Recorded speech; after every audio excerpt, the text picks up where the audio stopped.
Bismillahirrahmanirrahim. Assalamualaikum warahmatullahi wabarakatuh.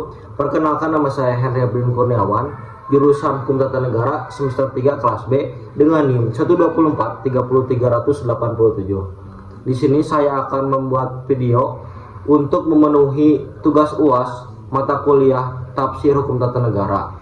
Di sini saya akan menyebutkan beberapa ayat.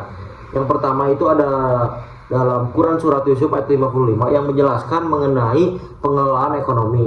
Bismillahirrahmanirrahim. Qala ja'alni ala khazainil ard inni hafidun alim. Sadaqallahul azim. Yang artinya, dia Yusuf berkata, jadikanlah aku bendaharawan di suatu negeri, yaitu Mesir. Sungguhnya aku adalah orang yang pandai menjaga lagi berpengetahuan. Nah, di ayat ini itu diceritakan bahwasannya suatu raja di suatu negeri itu mendapatkan mimpi yang dalam mimpi tersebut terdapat bencana yang akan terjadi 7 tahun ke depan, yaitu kekeringan. Maka dari itu raja tersebut meminta penjelasan kepada Nabi Yusuf untuk menanggulangi hal tersebut, dan pada akhirnya Nabi Yusuf menawarkan untuk menjadi bendahara di suatu negeri dikarenakan ia memiliki kompetensi, yaitu pandai menjaga dan juga berpengetahuan. Nah, dari ayat ini kita belajar bahwasannya profesionalisme dan integritas itu sangat penting. Yang pertama itu hafiz atau pandai menjaga itu termasuk ke salah satu kriteria syarat untuk menjadi pemimpin atau pejabat publik. Dikarenakan saling menjaga ini tuh terjaga dari nafsu atau korupsi yang akan menyebabkan tidak stabilnya ekonomi. Terus yang kedua itu alim, yang mana alim ini tuh berpengetahuan.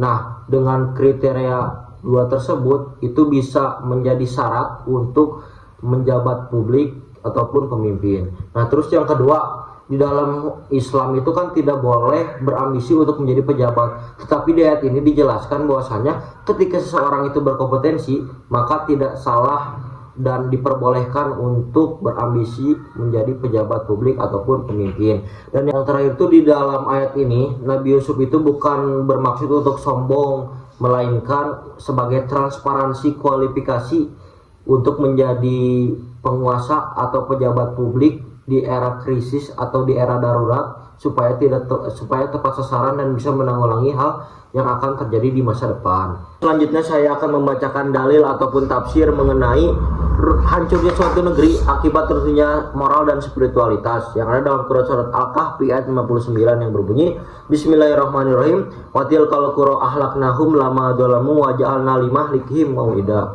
Yang berarti, dan kami binasakan suatu kaum ketika mereka berbuat dolim, dan telah kami tetapkan waktu bagi kebinasaan mereka. Quran Surat Al-Kahfi ayat 59. Di dalam ayat ini terdapat kandungan yang menjelaskan bahwasannya suatu bangsa atau suatu kaum itu dapat terjadi kehancuran ketika kaumnya berbuat zalim. Hal ini terjadi di dalam saat itu kaum Quraisy, yaitu kaum Ad, kaum Lut, dan juga kaum Samud yang Allah hancurkan karena perbuatan zalim. Perbuatan zalim di sini meliputi kekafiran maupun kemusyrikan dan juga ketidakadilan sosial.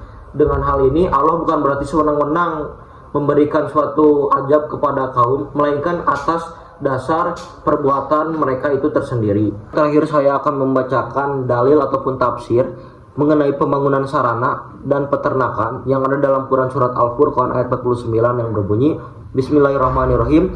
Linuhiya bihi baldatam maita wa nuksyahu mimman ama wa nasya kasiro. Yang berarti, dengan air itu kami menghidupkan kembali tanah yang mati atau tandus, dan kami memberi minum kepada sebagian apa yang telah kami ciptakan, yaitu berupa hewan ternak dan manusia yang banyak. Sadaqallahul azim.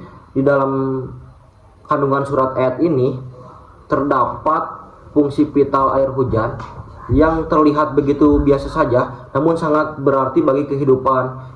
Dengan air hujan bisa menghidupkan kembali tanah yang asalnya mati atau tandus menjadi tanah yang subur menghijau. Dengan ini bisa disimpulkan bahwasanya air hujan adalah rahmat yang bisa memungkinkan siklus ekonomi, pangan, dan keberlangsungan hidup. Mungkin itu saja yang bisa saya sampaikan mengenai tafsir hukum tata negara. Wassalamualaikum warahmatullahi wabarakatuh.